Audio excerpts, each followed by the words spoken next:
Anybody that wishes to speak tonight, we're only taking questions on what is on the agenda.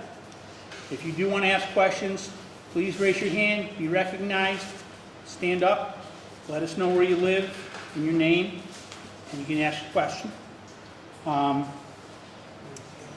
Thank you very much for coming. I'm going to start with the minutes, approval of the minutes from July 30th, 2024, August 8th, 2024, and August 20th, 2024. Second. I make a motion that we accept the minutes as printed. Second. Been moved and seconded. Any discussion? Hearing none, seeing none. All those in favor? Aye.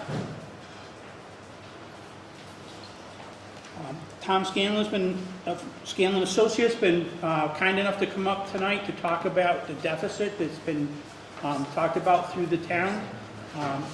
They found the deficit. They went through the books and looked to see what there was and where it came from. So I'm going to turn the meeting over to Tom for him to let us know and answer any questions. Tom?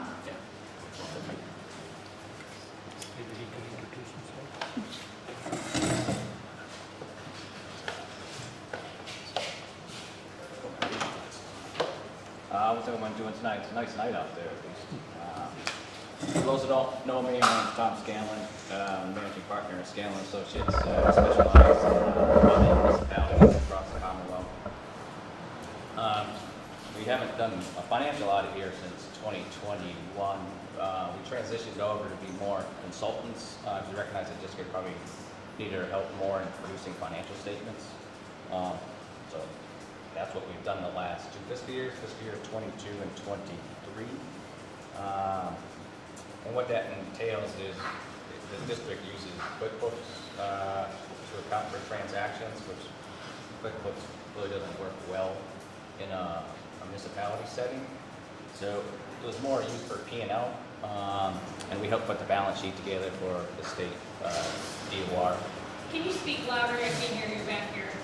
I'll give it a shot. So we put the balance sheet together for free cash, for Department of Revenue, and help set the tax rate. And that's where we've come the last two fiscal years. We have a cumulative deficit of overspent appropriations of $165,000. They're mainly at the ambulance and at the fire levels. And what that means is you went to district meeting and appropriated a budget and you actually spent more. Those expenses are running through warrants. I've run through QuickBooks, and what that means is as department head incurs a bill, they hand it to the treasurer's office. The treasurer's office then prepares a warrant. That warrant then goes to the Board of Water Commissioners to sign. It gets signed, and then the checks go out, and it gets posted into the system. So when we talk about this deficit, it's accounted for with expenditures, and it's backed up to all the expenses within the treasurer's office. So I don't know if anyone has any questions exactly on that process. Nope. Well, I guess I have a question. Yeah. Okay. Henry Rose, North Mountain Road. How do you spend in excess of money that you don't have? I don't understand that. Well, you have it cash-wise, but that's why you go to a town meeting and have a district meeting, have a budget.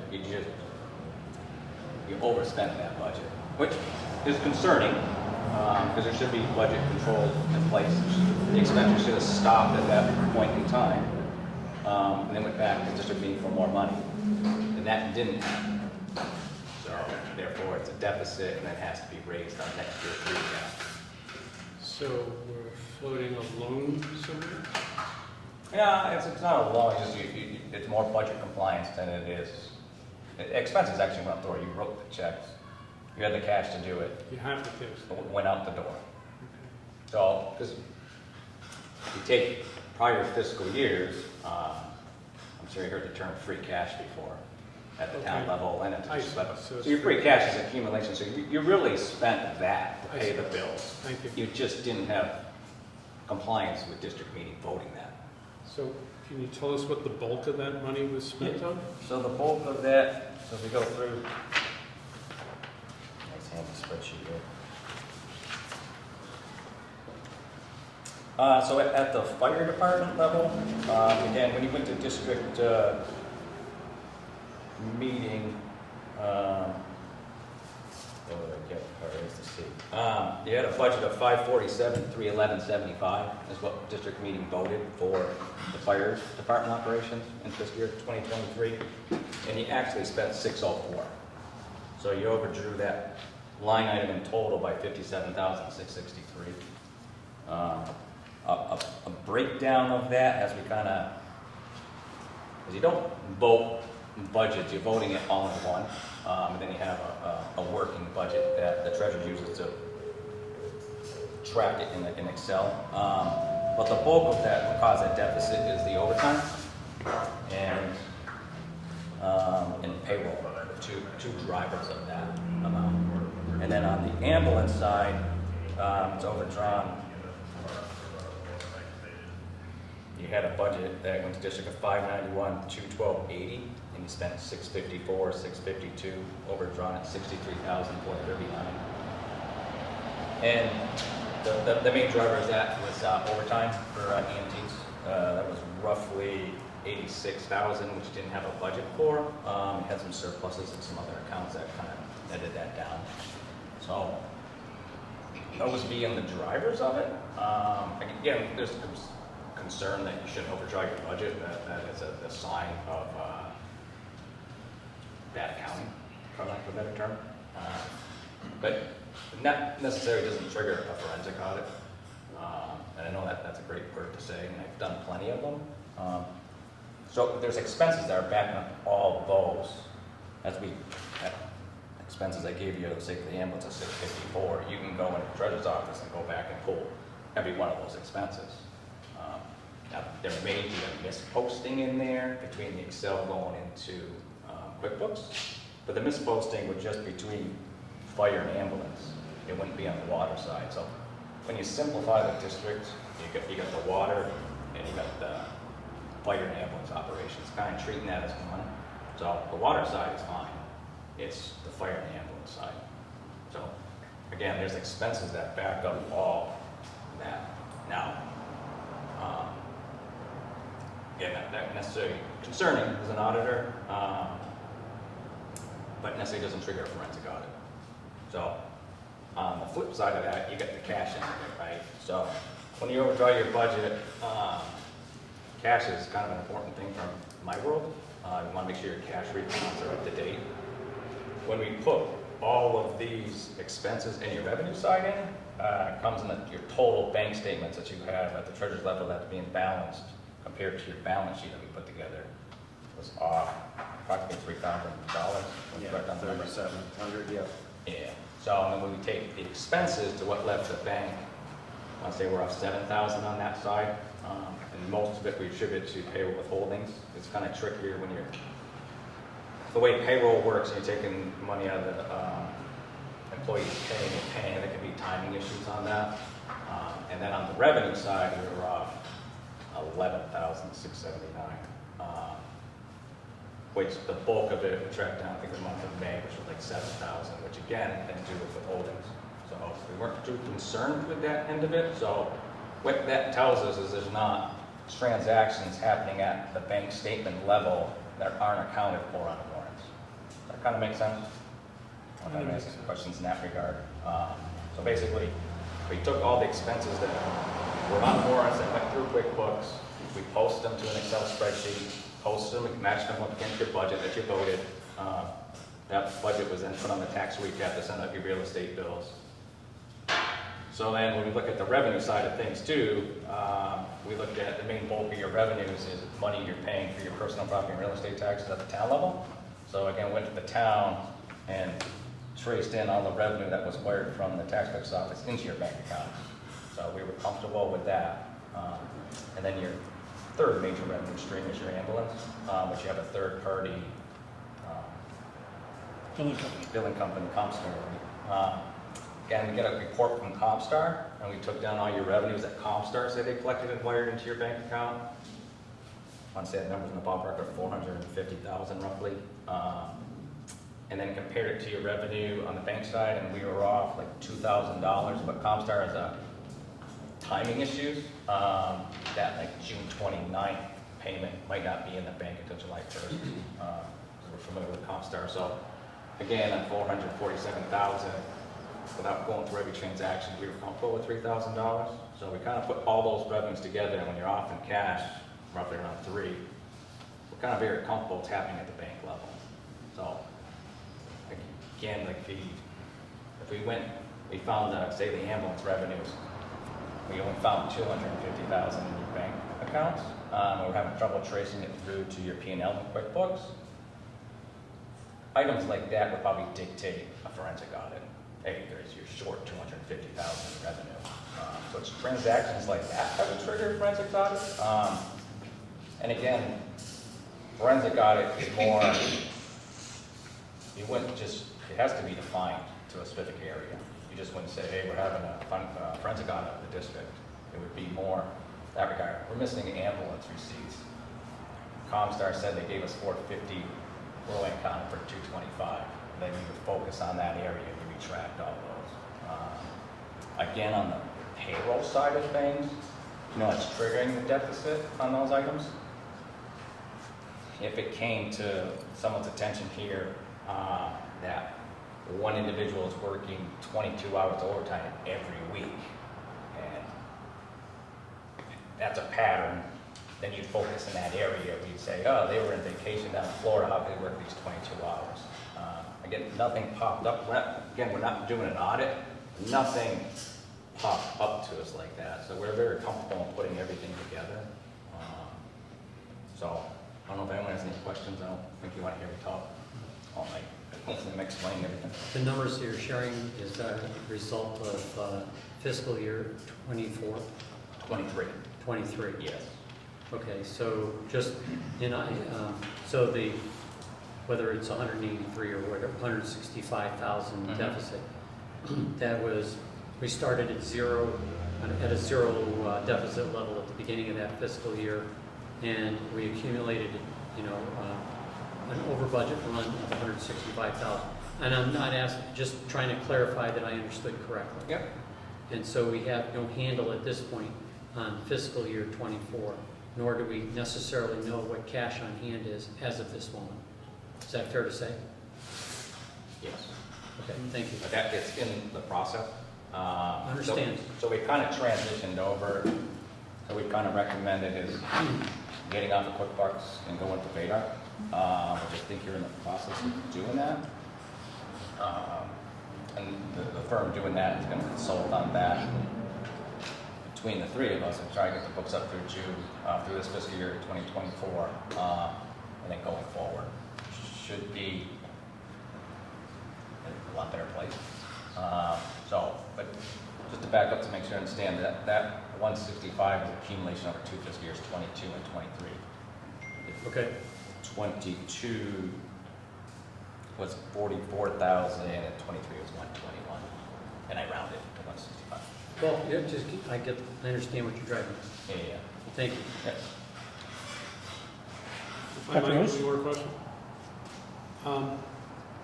Are we billing insurers as aggressively as possible to get that money back? Some of that? For ambulance, Yes. we didn't look at that particularly. Again, that would be more like an audit process, but when we're looking at Comstar's report, nothing jumped out at me that struck me as you weren't being aggressive. There's a report, I can't think of the name of it, it's the disposition report, I believe, that I didn't look at, but I know a guy who did the work that works for me worked on the ambulance tomorrow morning, but nothing particularly jumped out at me on that. It's Again, just worth making sure because billing is an art. yeah, when we're auditing, we do a lot of stuff with benchmarks and analytics and ratios. So ambulance is one of them. We basically get 50 cents on the dollar, and that's just the way it is. But the ratios, I know when I looked at it real quick, tying in revenues, and nothing jumped out at me. And 23 was your first full year of ambulance, if I remember correctly? First full year of ALS. Yeah. So, really, in comparison to 24, it's gonna pull more than that out. I'd like to add, if I can, Dr. Rose. The billing company does its best to collect on calls that we answer, but there's a certain percentage that we're not going to get. Either an insurance company's going to deny it, and that company will push to get it. Medicare calls are paid at a lot lower rate than any other one is. And if anybody here can recall, that three and a half years ago, when we took over the ambulance, the board did say that there was a really good chance, because we had never delved into the ambulance, nor had we known how the Firefighters Association had run it, there was going to be a good chance that we would be running deficit on certain areas that we did not know about. In 22, there was no overtime in the fire department budget for ambulance. And there was a considerable amount of money spent on overtime to try to keep our coverage up, to get the calls in, to bring in the revenue to offset the cost of the ambulance. In 2023, we did a much better job of managing overtime, but we still took a small hit on overtime in 23, correct? No, 23 was the big year. 23 was the Because big there year. was no money budgeted. Oh, it was 23, I'm sorry, it's 23. I stand corrected. It's 23 that nothing was budgeted to cover overtime. It's a hard thing for us to figure out. How much do we budget, how much do we spend, versus how much can we get back in? So, an ambulance is never going to make money, nor do I think an ambulance will ever break even. I think there'll always be a deficit in an ambulance system. Hopefully that the fire budget doesn't exceed, and maybe slightly lower than what the anticipated costs are in that, can be rolled to cover overspending on the ambulance side. So it's a hard thing for us to try to get a handle on, but we've been working on it for 3 years, and I think we're getting better at getting estimated costs of what we're going to be for calls. We're tracking all calls now. Calls that aren't answered, calls that are mutual aid, calls that are in here, what time of day they come in. So we get a better handle on when we need personnel and when we roll personnel. So again, we've tried real hard to keep this as low as we can. In a 2-year cycle, we have accumulated some debt of 165 in overtime. And hopefully in 24, we'll be able to put a better cost on that, or a better hold on that. If I might, one more question. Sure. If we're providing services to neighboring towns, as I think we are sometimes, how much is that, and are we getting some money from them? We're not getting money from the towns at this point. We do get the fee for the ambulance call, whatever it is that does come in. We have been working on reaching out with towns and figuring out how the coverage is going to really take place in Berkshire County, because it's getting to be harder and harder to get ambulances out into the towns to get people that need them. So we're working on that. We don't have a total plan together yet, so. Chief, can I answer part of that? You may. Okay. I'm Chris Cachet, I'm the acting fire chief right now. And, to answer part of that question is we have a thing called mutual aid. Okay, each town helps each other. And just an example of the fire we just had on Central Avenue and the one on High Street, just to say Hinsdale came down and they had both of their rehab units plus an engine, and they were down there for 8 hours. We never saw a bill. Okay, Peru came down. They were there for 6 hours, 7 hours. We never saw a bill. Pittsfield Tower was out here for 5-6 hours on Central Ave. We never saw a bill. So this is how that usually works. And a lot of times I'm finding that we're probably better on the receiving end than we are on the giving end. So it all works out in the wash later on. But it does work out per town, and I think it's a good system. It's probably a handshake system that's been going on for 100 years, and it actually works where every town takes care of each other. If they need us, we go. If we need them, they come to us. And so far, it's worked. Any other questions for Mr. Scanlon? Thank you, Tom. Oh, I have one quick question. I was told to ask this, and it's all in regards to this. My name's Dale Hume, 55 Warnap. Why is the ambulance now running 3 personnel? Anybody know? that was set up by Chief Tobin. And that money was budgeted for a 3rd rider. And they felt that it was the largest part of the day the calls come in were the days that we have 3 people on the ambulance. And a lot of calls a number of calls that we get are for lift assists and things like that. So the chief had thought that it would be better to have an extra person on the ambulance. Was that money budgeted in? I believe it is, yes. I was told to ask that question, so Okay. it's not coming from me. Okay, Thank you. thank you. It's on record now. Thank you. Any other questions? Thank you very much. Appreciate you coming up. No problem. If there's any questions anytime, don't hesitate to reach out to the office. I get no problem answering. We'll move on with the agenda. We'll have a report from Chief Collier on the ambulance and fire. Good evening. Just want to let everybody know that I'm acting chief. My name is Chris Collier. And I've been the assistant chief for over 20 years.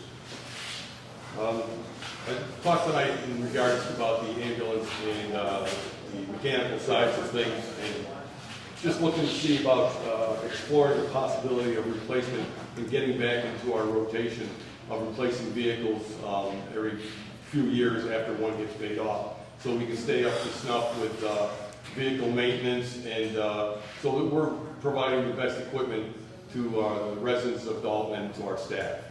The ambulance we're running right now is a 2019 Ford E450. That ambulance was built by the Dalton Firemen's Association and donated to the fire district. And at the time, it was built as a BLS unit.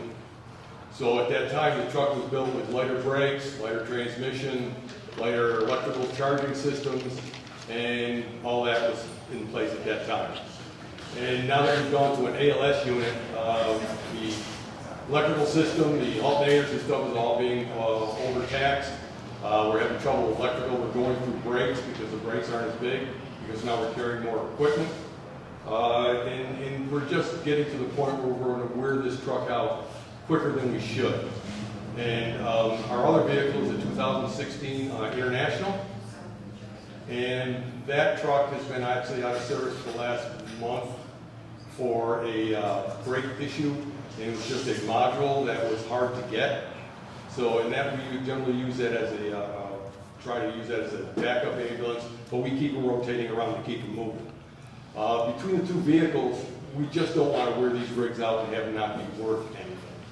So what we're looking to do is possibly create an ambulance committee into looking into cost, build times, availability, choices, stuff like that. And just to see what we can get for those, possibly on a trade, and go back to 1 ambulance. And that would also reduce the cost of trying to run and staff 2 ambulances with insurance and maintenance and stuff. So we'd probably like to go back to 1 ambulance, and it probably would give us a savings in the long run.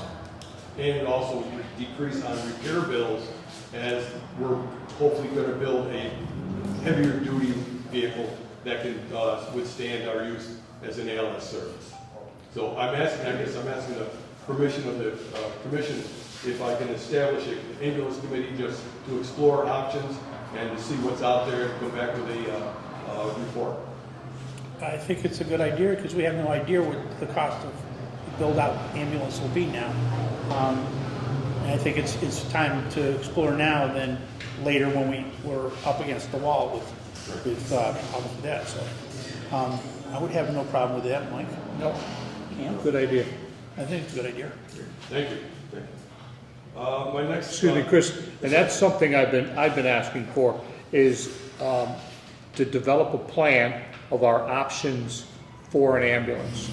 And look into that, which you're taking care of that by getting a committee together to look into that. Right, and the nice thing is we have a fleet manager that is on top of all the fleet and Yep. doing an excellent job of repairs. And he's very good at this, and it's in his wheelhouse. And so we'll probably, he's going to definitely be part of this committee. Going on to the next subject is the ambulance director position. Our ambulance director, Leon, has decided to step down as the director of our ambulance, and has also decided to step down as a full-time member of the ambulance service. He has decided to stand in a per diem spot, and we're very thankful for that. He's a very good paramedic. I've worked with him a few times, and he knows his stuff. But he also has 2 other jobs, and he's from the Westfield area, and he's working over 100 hours per week, and he has 4 children, and something had to give.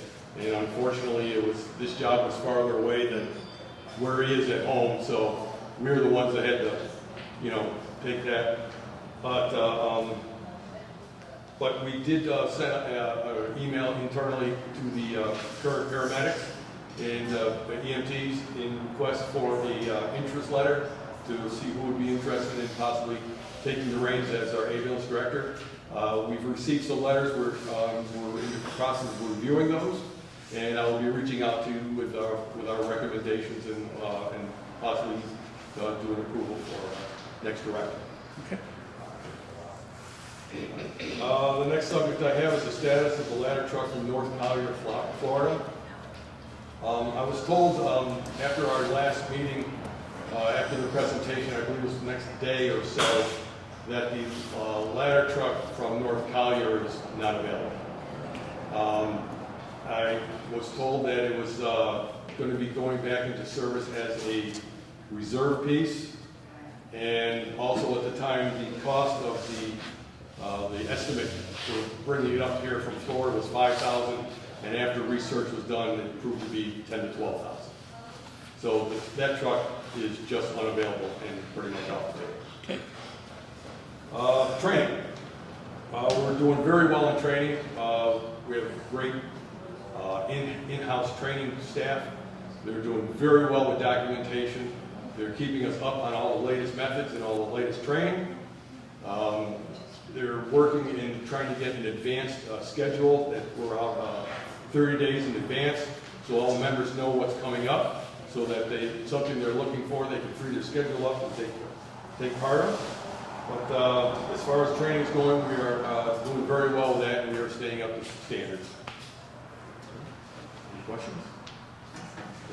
The next subject here is going to be OSHA, and I'm going to turn that over to our Fire Prevention Officer, Charlotte Grant. We requested OSHA to come out and essentially do audits. They walk around, look at the facilities. They also take a look at our training programs, etc. They did that this morning. We had a couple of small things that are relatively easy to correct. We need to replace one outlet in the kitchen with a more up-to-date version. We quickly corrected a small chain issue securing one of our oxygen tanks. And the bulk of what we really discussed and used their expertise for was reviewing policies that we have as well as policies that we may need and sort of getting for input. The individual that came out and met with us was named Dawn. And so you have already adopted policy 800, which is on the respiratory program, which came from a template from the Department of Labor Standards website. We will need to make a small amendment. She asked us to add in an additional checklist for just the daily respirator checks. And then she also had a look at some other draft policies. We've got 3 here for you to review, and then we can discuss them at your next meeting. But those include 801, which is bloodborne packaging exposure control plan, 802 lockout and tagout program, and 803 hazard communication. We still need to develop the policies for personal protective equipment plans. Obviously, we have all of that, we just have to put it into an actual document. A hearing conservation program, and then a heat illness prevention program, all of which will be drafted and presented to you soon. Aside from that, she was actually quite pleasantly surprised. She said we're more up to date and in compliance than many of the fire departments that she's been to. And she was actually on occasion asking us where we got some of our equipment and how we do certain things so that she could refer other departments to those things. Thank you, Charlotte. Anything else to add for fire? No, I'm good. Okay. I'm move on to the water department.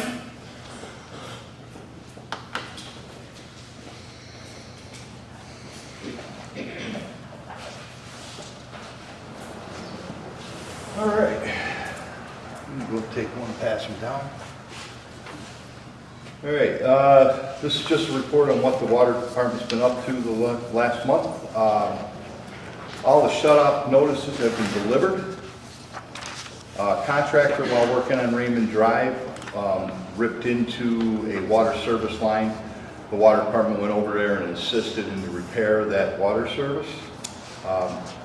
Had a Methodist church called. They had the sound of running water and they were concerned that it might be a leak outside the building. I went in and investigated, and it just turned out to be an internal plumbing issue.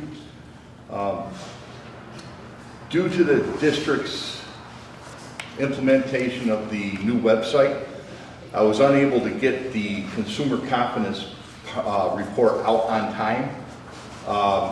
It was supposed to be out by July 1st.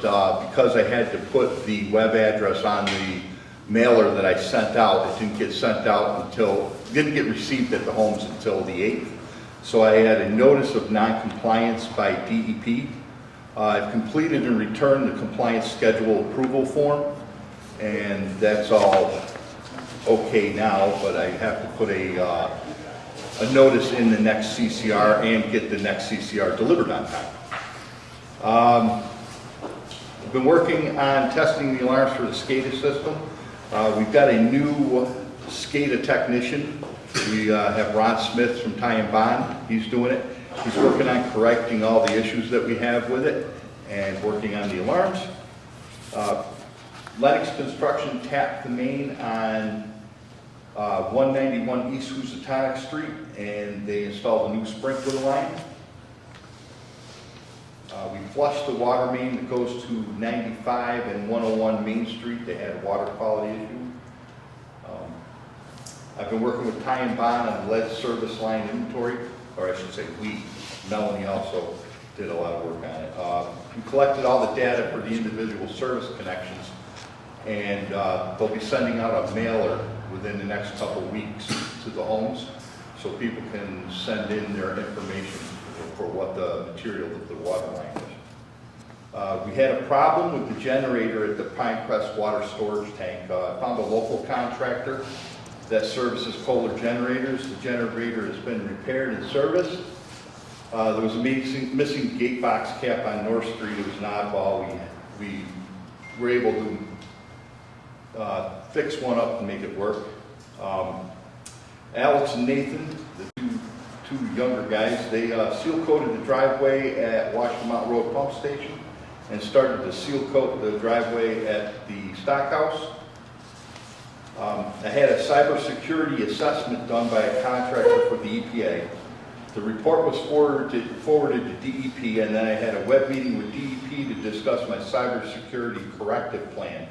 I forwarded the cybersecurity risk mitigation plan to Ty and Bond, and I talked to them about applying for a grant. It's called the Public Water Supplier Cybersecurity Improvement Grant. Yeah, that's a mouthful. We repaired Hinsdale Road where we had a water main break over the winter. We jackhammered out all the temporary concrete patch, sawed the road and blacktopped the patch. We also, it's not on here, but we also repaired the valve on the corner of North Street and Main Street. The packing was leaking by. We tried to get it to find the sweet spot, we couldn't, so we hired, because of the gas main and being on a main highway, we called in a contractor with a hydrovac truck, because the gas main, electric line, all that. We got down, we repacked the valve, no longer leaking. A resident on Franklin Street was concerned about iron levels in her drinking water due to a medical reason. Her service line is connected to a cast iron main, so I drew a sample, sent it to the lab. The sample came back with a non-detect for iron, and I forwarded a copy report over to her, and we did about 40 dig safes in the month of August. Thank you. You're welcome. Any questions? Yes? Were there any red flags on the consumer confidence report, Bob? No. No. It was fine. Thank you. You're welcome. Move on to the administration report. So after having Bob send out all of the shut-off notices, Louise has been doing a great job taking on all the payments of the unpaid bills. I think this is the least I've ever seen our accounts receivable since I've been here. Everybody seems to be paying. Just working on the new, the Vadar software. We have to download all the chart of accounts and show them all the spreadsheets that I use now so they can help implement them into Vadar. Louise has been working on public records requests and printing details, or printing all the invoices and bills. We have several details that unfortunately no one's signing up for, so I'm gonna have to get back to the school and tell them they're gonna have to try one of the other areas. Just finished the July financials today, which you guys have copies of, and I talked to Mitch at Renata's, and he found someone to do the electrical work for $2,500 if you guys are willing to do that and move forward with inserting the cameras. Originally, the thought was, It was like 3,700 or 4,000. and we thought it would be around 25 Yeah, million. yeah. And the original guy who said 4,000 will do it for 2,500. Okay. So if you guys accept that, I can call him and we can get it started. Do we want a motion on We that? made a motion. I make a motion that we go with the Renatus rebid for $2,500 for the installation of the wiring for the security system. Second. Moved and seconded. Any discussion? Seeing none, hearing none. All those in favor? Aye. Thank you. That's going to conclude the meeting unless there's any other questions that anybody might have. I make a motion, we adjourn. Second. Moved and seconded. All those in favor? Aye. Thank you very much for coming.